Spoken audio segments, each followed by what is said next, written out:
দর্শক, আমি এই মুহূর্তে রয়েছি কলকাতার একদম বৃহত্তম মার্কেট, যেটা আপনারা সবাই জানেন যে এশিয়ার বৃহত্তম মার্কেট এই মার্কুই স্ট্রিট কাছাকাছি, ধর্মতলার কাছাকাছি, এবং যেখানে যে পণ্য কেনাকাটার জন্য বিদেশি পর্যটকরা আসে, বাংলাদেশি এবং বিদেশ থেকেও বহু জায়গা থেকে কিন্তু লোক আসে।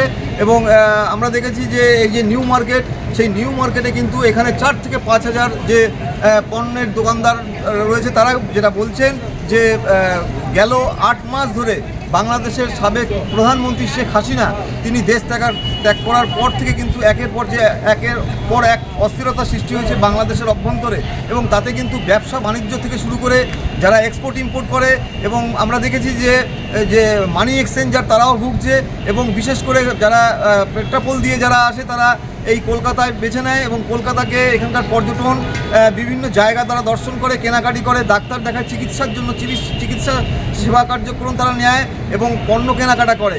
কিন্তু আমরা দেখেছি যে এই যে যারা ছোট ছোট ব্যবসাদার, তাদের কিন্তু পেটে হাত পড়েছে বলতে গেলে, মানে তাদের কপালে চিন্তার ভাঁজ পড়েছে যে কীভাবে তারা সংসার চালাবে।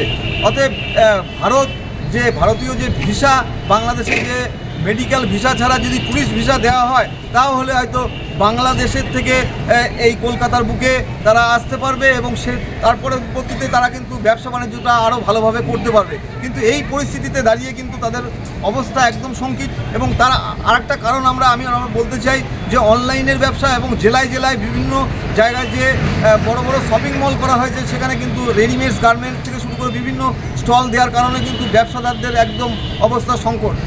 সারাদিন বসে তাদের 500 টাকা রোজগার হয় না, এমন একটা পরিস্থিতি। তো আগে তো তারা 1000-2000 টাকা প্রতিদিন ইনকাম করতো, কিন্তু সেটা এখন 500 টাকাতেও তারা করতে পারে না। এই পরিস্থিতিতে দাঁড়িয়ে ভারত বাংলাদেশের মধ্যে যে সুসম্পর্ক এবং সৌভ্রাতৃত্বের যে সম্পর্ক, সেই সম্পর্ক যাতে অটুট থাকে, এবং দুই দেশের সরকার আলাপ আলোচনার মধ্যে দিয়ে যাতে ট্যুরিস্ট ভিসা দেওয়া হয়, সেই জন্য আসলে তারা হয়তো বেচাকেনা করতে পারবে এবং তাদের ব্যবসা বাণিজ্যের আয় উন্নতি ঘটবে। এই ছিল আমার কাছে সর্বশেষ।